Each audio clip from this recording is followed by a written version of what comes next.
Alhamdulillahi Rabbil Alamin Alladhi hadana lihada wa ma kunna linahtadiya lawla an hadana Allah. Ashhadu an la ilaha illallah wahdahu la syarika lah wa ashhadu anna Muhammadan abduhu wa rasuluh. Allahumma salli wa sallim wa barik ala nabiyyina Muhammad wa ala alihi wa sahbihi wa man da'a bida'watihi ila yaumiddin, amma ba'd. Ma'asyiral muslimin, jamaah salat maghrib Masjid Nurul Hidayah yang dirahmati Allah. Alhamdulillah, kita bersyukur kepada Allah Subhanahu wa taala.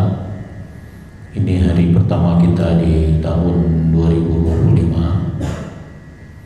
Sedianya kita akan lanjut mengaji pengantar ilmu waris atau ilmu faraid. Tapi Pak Sardikan mengambil momentum 1 Januari ini untuk muhasabah lebih dulu. Karena itu marilah kita bersyukur pada Allah Subhanahu wa taala.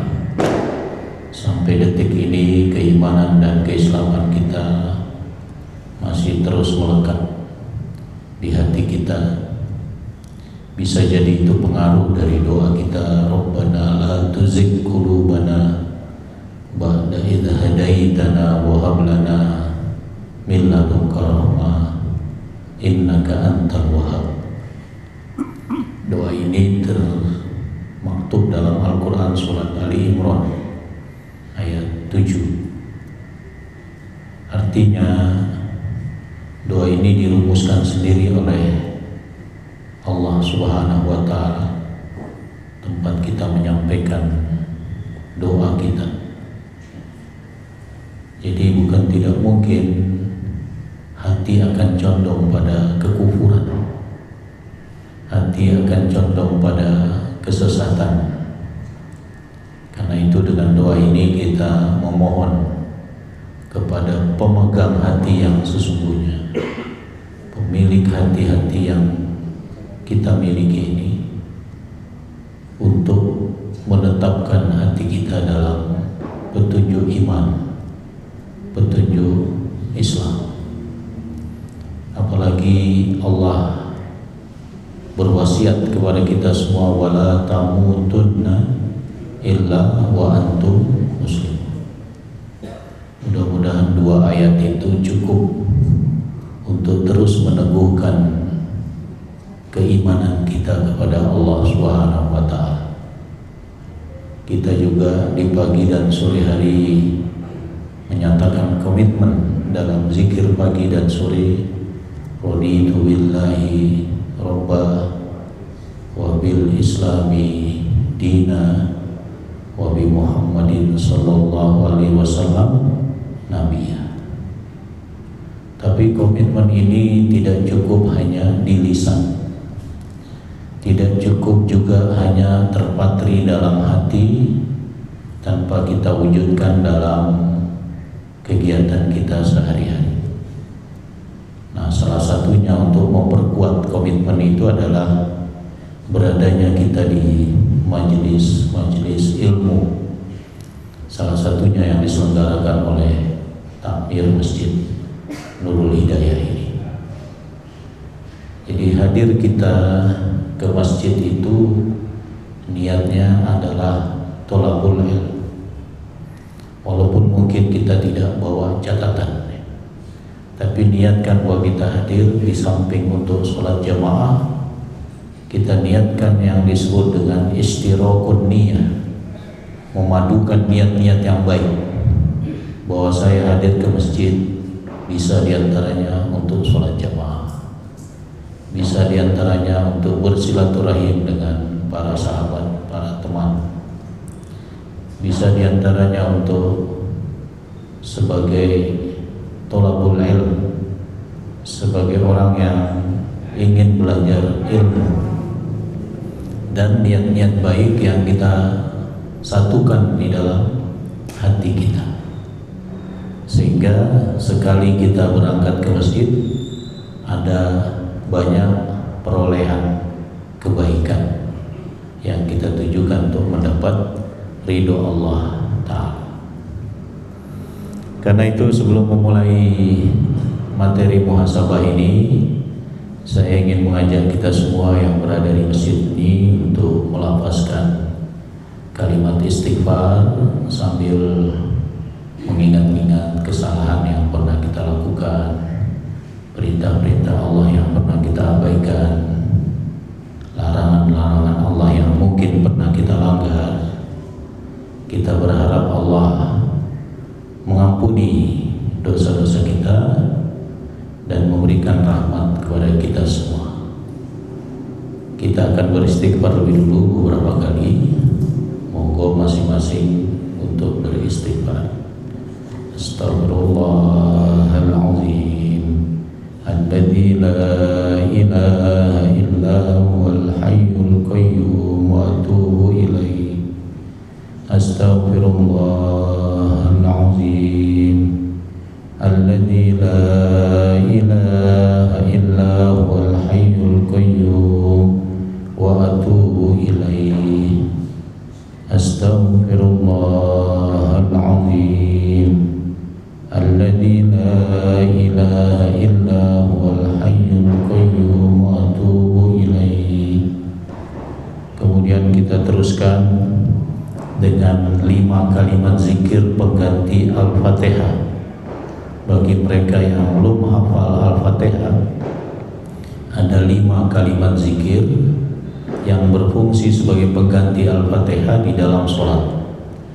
Misalnya mu'allaf yang baru belajar sholat ya, belum hafal Al-Fatihah, maka dia bisa mengganti dengan kalimat zikir ini. Kita pernah belajar melalui kitab Tawdihul Ahkam hadis yang mengganti Al-Fatihah di dalam sholat. Subhanallah walhamdulillah wa la ilaha illallah wallahu akbar la hawla wa la quwwata illa billahil aliyyil azim. Inilah kalimat yang mengganti Al-Fatihah bagi mereka yang belum hafal Al-Fatihah untuk dilaksanakan di dalam sholat. Subhanallah walhamdulillah wa la ilaha illallah wallahu akbar la hawla wa la quwwata illa billahil aliyyil azim. Subhanallah walhamdulillah wa la ilaha illallah wallahu akbar la hawla wa la quwwata illa billah al-aliyyil azim. Terakhir kita lapaskan kalimat yang diucapkan oleh Zunnun Nabi Yunus ketika berada dalam kesulitan yang hebat, yang bisa jadi tidak akan hidup kembali, tapi Allah Maha Pengampun dan Maha Penyayang. Allah berikan pertolongan kepada Nabi Yunus ketika beliau berada di dalam perut ikan. La ilaha illa anta subhanaka inni kuntu minaz zalimin. La ilaha illa anta subhanaka inni kuntu minaz zalimin. La ilaha illa anta subhanaka inni kuntu minaz zalimin.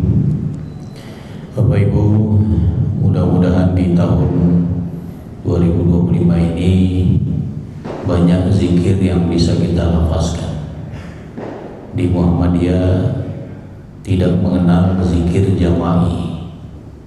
Tadi bukan zikir jama'i, tapi sekedar memberikan arahan saja, tidak mengajak untuk melafazkan bersama-sama.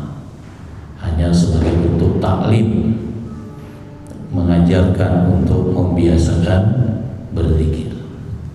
Ketika seorang lansia datang kepada Rasulullah, dia dengan keterbatasan fisiknya menginginkan suatu ibadah yang bisa disarankan oleh Rasulullah. Maka yang Rasulullah sarankan adalah senantiasa basahi lisanmu dengan berzikir. Karena ini ibadah yang paling mudah, ibadah yang tidak harus berwudu lebih dulu, tapi tetap lebih utama kalau dalam keadaan sudah memiliki wudu. Tapi bukan berarti ketika tidak dalam keadaan suci kemudian tidak ada zikir yang terucap. Itu lebih bersifat afdoliyah saja. Menjaga wudu memang penting bagi setiap muslim sehingga dia bisa beribadah sepanjang waktu yang memungkinkan untuk dilakukan. Bapak Ibu yang dirahmati oleh Allah, ada sejumlah dasar dalil yang bisa dijadikan pedoman untuk bermuhasabah, khususnya muhasabatun nafsi. Karena muhasabah dalam bahasa Arab itu bisa berarti bendahara, perbendaharaan, ya. Bisa berarti hitung-hitung, ya. Tapi kalau ditambah dengan kata nafsi, ya, muhasabatun nafsi, maka itu pasti diartikan dengan introspeksi diri. Nah, introspeksi diri ini tidak harus per tahun, ya. Periodik yang lebih pendek pun boleh dilakukan. Misalnya per hari, per pekan, per bulan, atau per triwulan, atau mungkin per semester, atau mungkin per tahun, ya. Tidak ada ketentuan yang saklek harus periodik sekian, tapi boleh lebih pendek. Nah, apa sih pentingnya muhasabatun nafsi? Menurut Umar bin Khattab radhiyallahu anhu, ketika beliau menjadi Amirul Mukminin, pemimpin kaum muslimin sebagai khalifah yang kedua pengganti Abu Bakar As-Siddiq, beliau mengingatkan kaum muslimin dengan mengatakan, hasibu anfusakum, hisablah diri kalian. Maksudnya lakukan introspeksi terhadap apa-apa yang telah kalian lakukan. Lakukan muhasabah, muhasabatun nafsi, qabla an tuhasabu, sebelum secara pasti nantinya di akhirat kalian pasti akan dihisab. Karena rangkaian yaumul akhir itu kebangkitan. Jadi pada tiupan sangkakala yang kedua semua dibangkitkan. Kemudian ke mahsyar, kita menyebutnya padang mahsyar. Mahsyar artinya tempat berkumpulnya seluruh manusia, dari yang awal Nabi Adam sampai siapa nanti yang terakhir, dalam keadaan telanjang, tidak berhitan dan tidak beralas kaki.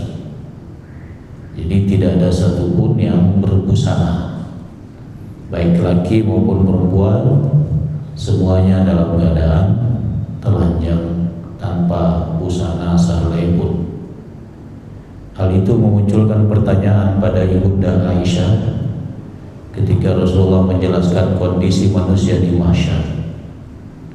Apa mereka tidak saling melihat aurat, wahai Rasulullah? Maka Rasulullah menegaskan sekaligus memberikan ilmu kepada Ibunda Aisyah bahwa urusan pada hari itu jauh lebih berat dari sekedar kesempatan mencuri-curi pandang atau melihat-lihat aurat orang lain. Jadi saking dahsyatnya urusan pada hari di mahsyar itu, maka orang tidak lagi melihat pada aurat sebagaimana di dunia. cenderung orang-orang tertentu mencari-cari mana yang tidak berpakaian untuk dilihat dan seterusnya. Bahkan ada juga yang memperlihatkan dirinya tidak berpakaian. Nah, di akhirat tidak ada kesempatan untuk hal-hal yang seperti itu, karena urusannya sangat dahsyat. Matahari sangat dekat, berkeringat, sangat panas, dan sangat lama menunggunya, sampai kemudian nanti Rasulullah memberikan syafaatnya, memohon kepada Allah untuk disegerakan apa yang disebut dengan faslul qada, pengadilan Tuhan, sehingga manusia setelah berkumpul di mahsyar itu, maka kemudian diadakanlah hisab, ya. Hisab. Jadi ada yang hisabnya berat, ada yang hisabnya ringan, ada yang sekedar ditampakkan amalnya dan seterusnya. Nah, setelah hisab, rangkaian berikutnya adalah mizan, timbangan terhadap amal manusia. Surat Al-Qari'ah menjadi pengingat kita. Wa amma man khaffat mawazinuhu wa amma man thaqulat, ya, mawazinuhu wa huwa fi 'ishatir radiyah, wa amma man khaffat mawazinuhu wa ummuhu hawiyah. Ini meniscayakan adanya rangkaian mizan, timbangan terhadap amal manusia. Kalau amal baiknya berat, maka dia fi 'ishatir radiyah, dipastikan dia berada dalam kehidupan yang diridhoi, yaitu di surganya Allah. Mudah-mudahan kita termasuk bagian ini. Allahumma amin. Tetapi sebaliknya, kalau kebaikannya ringan dibanding keburukannya, fa ummuhu hawiyah, tempat kembalinya, ummun itu tempat kembali. Karena itu ibu itu disebut ummun, dimana kalau kita berhari raya kita kembali ke ibu kita, kembali minta maaf, kembali berkunjung dan seterusnya. Jadi ummuhu hawiyah, tempat kembalinya adalah neraka. Seharusnya tempat kembali surga, karena Adam pernah di surga. Tempat kembali yang sesungguhnya itu adalah surga, bukan neraka. Tapi karena tidak mengindahkan apa yang telah Allah tentukan berupa perintah dan larangan, akhirnya dia tidak kembali kepada tempat yang sesungguhnya, tapi kembali ke tempat yang lebih buruk, yaitu neraka hawiyah. Kemudian setelah itu ada sirat. Ada sirat yang harus dilewati, di bawahnya ada neraka. Maka siapa yang tergelincir ke dalamnya, tidak mungkin dia sampai ke surga kecuali dia berislam, kecuali dia tidak menyekutukan Allah. Artinya orang Islam mungkin saja masuk ke dalam neraka karena beratnya keburukannya tadi dibanding kebaikannya. Tapi bedanya dengan orang kafir, dia tidak khalidina fiha, dia tidak kekal di dalam neraka. Ada saatnya Allah keluarkan dengan rahmatnya.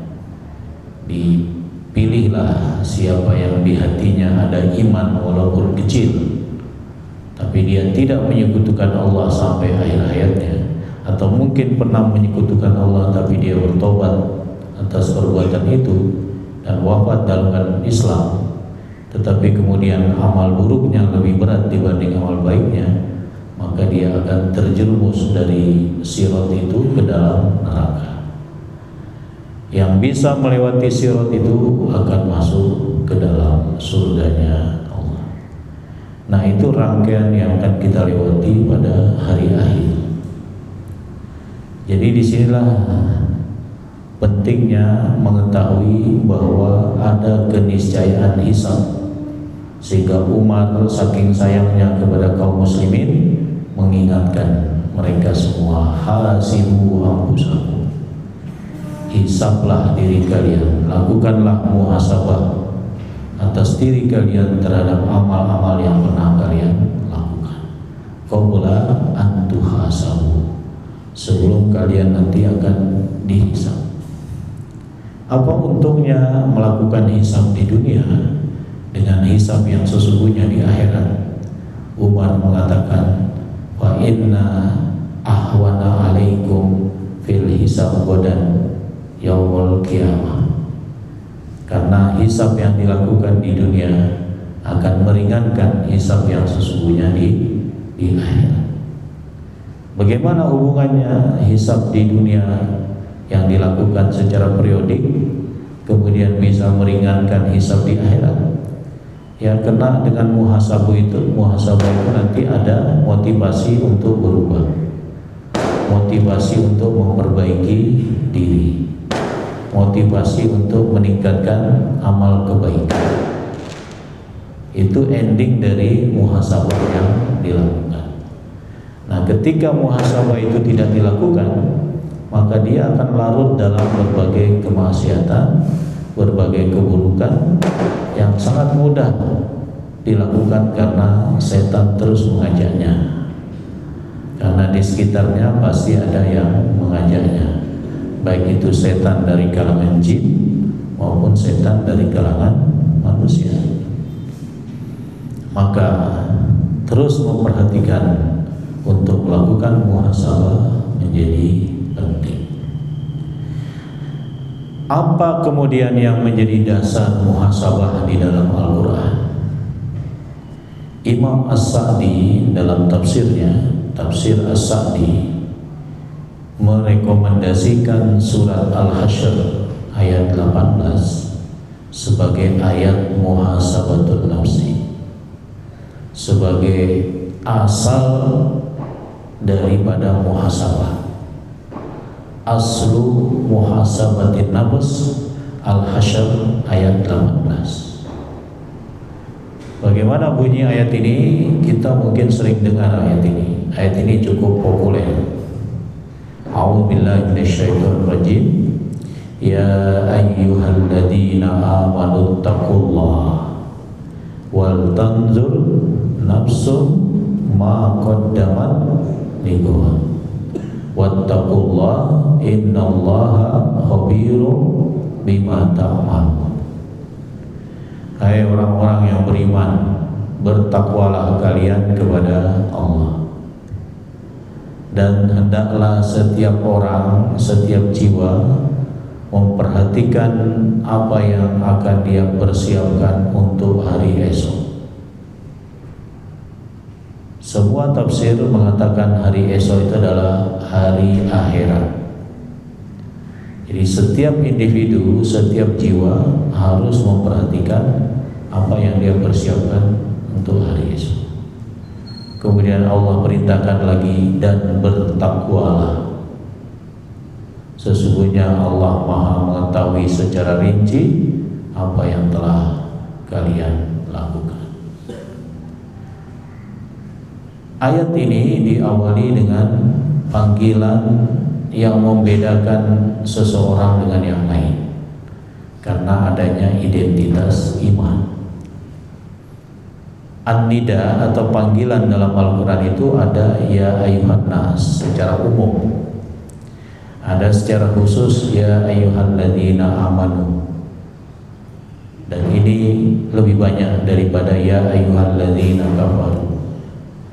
Ya ayyuhalladzina kafaru itu cuma satu, dua dengan ya ayyuhal kafirun. Tapi kalau ya ayyuhalladzina amanu itu 80 ayat ya. Dan hampir seluruhnya berada di awal ayat kecuali ayat tentang perintah bersolawat dan bersalam. Tidak diawali dengan ya ayyuhalladzina amanu, tapi di tengahnya ada ya ayyuhalladzina amanu. Innallaha wa malaikatahu yusholluna 'alan nabi. Nah, baru ya ayyuhalladzina amanu shollu 'alaihi wa sallimu taslima. Jadi ini panggilan khusus, tidak Allah panggil dengan identitas umum, wahai sekalian manusia, tapi Allah dengan penuh kasih sayang memanggil dengan identitas keimanan. Ya ayyuhalladzina amanu. Menurut Ibnu Mas'ud, seorang ahli tafsir di kalangan sahabat, ini termasuk panggilan kasih sayang. Kenapa? Karena beliau mengatakan, iza sami'tallah yaqul ya ayyuhalladzina amanu fa'ariha sam'aka. Kalau Anda mendengar Allah berfirman, hai orang-orang beriman di dalam Al-Quran, maka pasang baik-baik pendengaran Anda. Imma khairun yu'maru bihi wa imma syarrun yunha anhu. Karena setelah ya ayyuhalladzina amanu itu bisa ada dua hal. Apakah ada kebaikan yang Allah perintahkan atau ada keburukan yang Allah larang. Jadi selalu setelah ya ayyuhalladzina amanu itu menyangkut dua kemungkinan itu. Apakah berupa kebaikan sehingga Allah memerintahkannya karena Allah sayang kepada orang beriman supaya mendapatkan kebaikan itu, atau berupa keburukan sehingga Allah melarang karena Allah juga sayang kepada orang beriman jangan sampai terjerumus pada keburukan itu. Inilah kenapa ya ayyuhalladzina amanu dianggap sebagai panggilan kasih sayang Allah kepada orang beriman.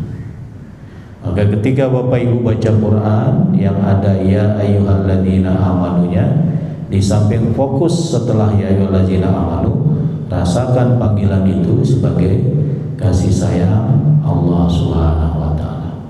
Panggilan yang mengandung kasih sayang Allah. Bukan sekedar memanggil, tapi ada muatan kasih sayangnya ketika Allah memanggil dengan panggilan ya ayyuhalladzina.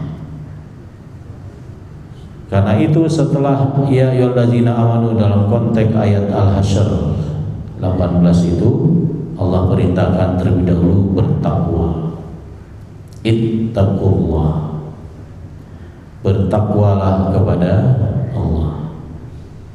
Secara terjemahan, takutlah kepada Allah.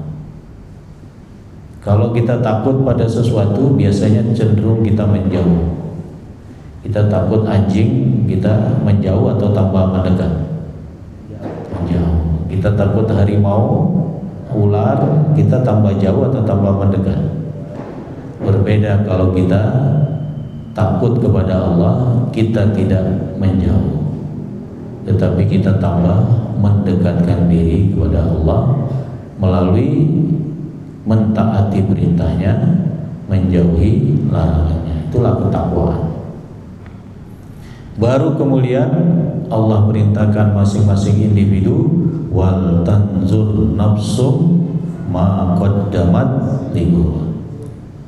Hendaklah setiap jiwa dari orang-orang beriman ini untuk memperhatikan apa yang akan dia persiapkan untuk bekal hari akhir.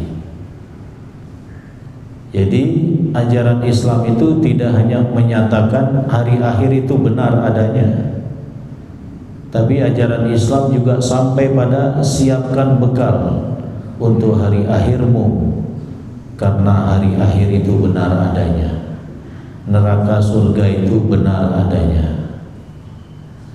Jadi jangan disia-siakan di dunia ini untuk tidak mempersiapkan apa yang harus dipersiapkan nanti untuk hari akhir itu.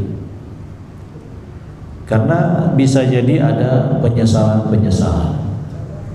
Salah satunya digambarkan di dalam surat Al-Fajr, surat yang cukup panjang dalam juz Ammah. Ayatnya terdiri dari 30 ayat. Di situ ada satu ayat yang mengatakan ya laitani qaddamtu li hayati. Jadi ketika neraka itu diperlihatkan di mana neraka jahanam itu memiliki 70 tali kekang, dan setiap satu tali kekang itu terlibat untuk menariknya 70.000 malaikat, sehingga ada 4.900.000.000 malaikat yang menarik atau yang mendorong neraka jahanam. Waji'a yawma idzin bi jahannam yawma idzin yatadzakkarul insanu wa anna lahul dzikra. Pada hari terjadinya guncangan yang dahsyat itu, setelah itu diperlihatkanlah, didatangkanlah neraka jahanam yang ditarik oleh 4.900.000.000 malaikat, 70.000 di setiap satu tali kekang. Tali kekangnya berjumlah 70.000. Jadi 70.000 kali 70.000. Maka sadarlah manusia pada saat melihat neraka jahanam itu. Tapi kesadaran pada hari itu tidak ada manfaatnya. Kesadaran itu harus muncul di dunia. Salah satunya dengan muhasabah, untuk memperbaiki arah tujuan kemana yang akan ditempuh, yaitu dengan muhasabah. Yaqulu ya laitani qaddamtu li hayati. Orang kafir akan berkata, celakalah aku, apa yang telah aku persiapkan untuk kehidupanku yang sesungguhnya ini. Jadi kehidupan kita yang sesungguhnya bukan dunia. Kehidupan kita yang sesungguhnya adalah akhirat. Ayat itu menggunakan kata hayati. Hayati, hidupku, ya. Jadi kehidupan kita yang sesungguhnya bukan di dunia, tapi di akhirat. Tapi kita harus menjalani kehidupan di dunia ini untuk sampai pada kehidupan yang sesungguhnya di akhirat. Semua akan sampai, ya, semua akan sampai. Tapi masalahnya sampainya itu di surga atau di neraka, itu yang jadi masalah. Semuanya inna lillahi wa inna ilaihi raji'un. Tetapi kembalinya ke tempat yang berbeda. Manusia secara fitrah itu harusnya kembali ke surga karena pernah menempati surga. Adam dan Hawa pernah menempati surga, tapi karena melanggar suatu larangan Allah, Allah turunkan untuk nanti akan Allah kembalikan sesuai dengan ketentuan yang Allah kehendaki. Jadi wal tanzur nafsum ma qaddamat lighad. Hendaklah setiap individu, setiap jiwa memperhatikan. Nah, disinilah inti pokok muhasabahnya. Disinilah ayat yang menunjukkan pentingnya muhasabah, karena kita disuruh memperhatikan apa yang sudah kita persiapkan untuk kehidupan akhirat. Kemudian Allah perintahkan lagi wattaqullah. Di muhasabah di antara dua perintah takwa. Itu artinya orang bertakwa itu ciri utamanya adalah muhasabah. Tidak bertakwa seseorang kalau tidak melakukan introspeksi, tidak wal tanzur nafsum ma qaddamat lighad. Karena dia diapit oleh dua perintah takwa. Di antara hikmah ada dua perintah takwa ini, bahwa perintah takwa yang kedua itu untuk terus mengingatkan bahwa iman itu sifatnya fluktuatif, kadang naik, kadang turun, yazid wa yanqus. Tapi kita diberitahu oleh Rasulullah kunci supaya naik terus, yaitu dengan ilmu dan amal. Sementara iman itu akan turun dengan kejahilan, dengan kebodohan dan kemaksiatan. Jadi ilmu dan ketaatan atau amal itu menaikkan iman, sementara kebodohan akan Allah, kebodohan akan Rasul, kebodohan akan kitab suci akan menurunkan iman itu. Karena itu diperintahkanlah terus-menerus bertakwa. Nah, inilah ayat yang menjadi dasar atau pedoman untuk melakukan muhasabatun nafs, introspeksi diri. Berdasarkan ayat itu juga Nabi mengingatkan umatnya tentang orang yang cerdas.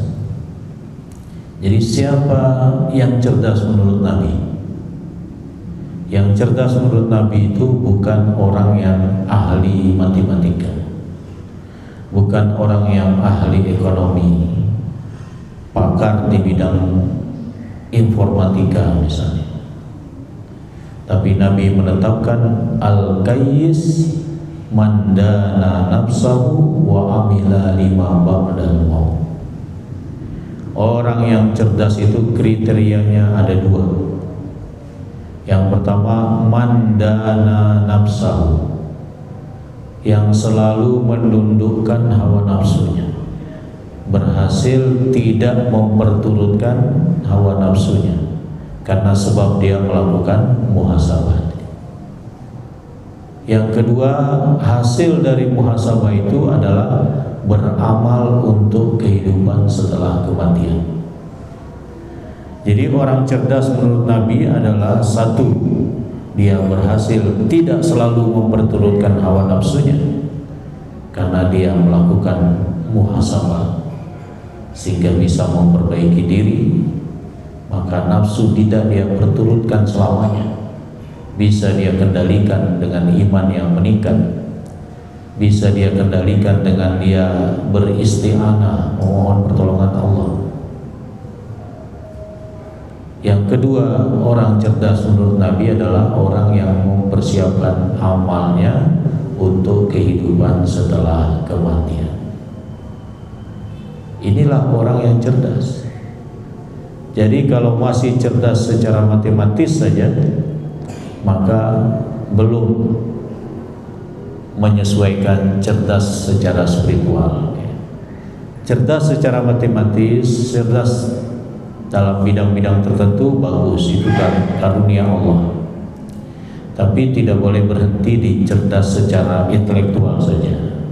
Harus ada kecerdasan spiritual yang ditunjukkan dengan melakukan apa yang telah dia perbuat di dunia ini untuk menjadi bekal kehidupannya di akhirat. Jadi dunianya itu dia laksanakan, tapi dia niatkan untuk memperoleh kebaikan di akhirat. Nah, itu yang penting untuk dilakukan dan dipahami oleh setiap individu muslim. Karena Nabi juga menyarankan kita melakukan muhasabah dengan aksiru hazimil lazzat. Perbanyaklah kalian mengingat yang memutus kenikmatan. Apa yang memutus kenikmatan? Kematian. Nah, Bapak Ibu yang dirahmati oleh Allah, lantas bagaimana ke depannya? Apa yang kita perlu perbaiki? Mungkin hadis Nabi yang sudah cukup populer dan bahkan menjadi sebuah lagu religi, ya. Memanfaatkan 5 sebelum datang 5. Kata Nabi, igtanim khomsan qabla khomsin. Manfaatkan 5 hal sebelum datang 5 hal yang lain. Yang pertama, syababaka qabla haramika. Masa mudamu sebelum datang masa tua. Ya, mungkin ini gak berlaku bagi yang sudah lansia. Sartikan nggak berlaku ini. Tapi dengan beradanya beliau-beliau di masjid ini menunjukkan masa mudanya sudah dimanfaatkan, sehingga masa lansianya sering ada di masjid. Nah, ini patut dicontoh oleh yang masih muda-muda. Bisakah nanti yang muda-muda ini tetap berada di masjid sebagaimana sekarang ini? Belum tentu, kan? Nah, lihatlah contoh-contoh bapak-bapak kita yang sudah sepuh di atas 60 tahun tetap menginginkan senyampang masih sehat, masih bisa berjalan, masih mau diantar cucunya mungkin ya, masih mau datang ke masjid. Nah, yang muda mengambil hal itu sebagai pelajaran. Syababaka qabla haromika. Sudah tentu ada hal-hal yang juga disesali oleh yang sudah tua-tua. Kenapa dulu saya tidak lebih banyak lagi belajar, gitu ya. Tetapi penyesalan tidak perlu merisaukan ke depannya. Yang penting sekarang kita manfaatkan selama sebelum dipanggil oleh Allah ini untuk hal-hal yang lebih baik. Yang kedua kata Nabi apa? Wasihhataka qabla maradika. Masa sehat Anda sebelum datang masa sakit. Karena masa sakit itu takdir juga, di mana membatasi aktivitas kebaikan kita. Dengan kita sakit, kita mungkin gak bisa datang ke masjid. Tapi ada hadis yang menggembirakan. Orang yang istiqomah sholat jamaah, nanti pas sakit itu tetap terhitung walaupun dia sholat di rumah sebagai seperti sholat di masjid. Itulah makna penafsiran ayat illal ladzina amanu wa amilus solihati falahum ajrun ghairu mamnun. Tidak terputus dengan sakitnya itu, amal pahalanya itu tidak terputus. Kenapa? Karena keistiqomahannya ketika sehat tetap berusaha datang ke masjid. Maka bapak-bapak yang istiqomah ke masjid suatu saat sakit, padahal pingin sekali niatnya itu ke masjid, tapi terhalang sakitnya, insya Allah pahalanya tetap diperoleh. Karena sebelum sakit itu juga sudah berada di masjid. Jadi masa sehat manfaatkan ya. Yang ketiga, waginaka qabla fakrika. Masa mampu Anda, masa cukup Anda, tidak harus dimaknai masa kaya ya.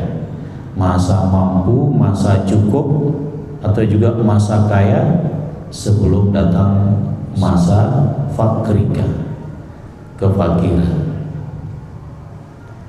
Jadi seringkali punya kekayaan titipan Allah, tapi tidak dimanfaatkan di jalan-jalan yang diridhoi oleh Allah.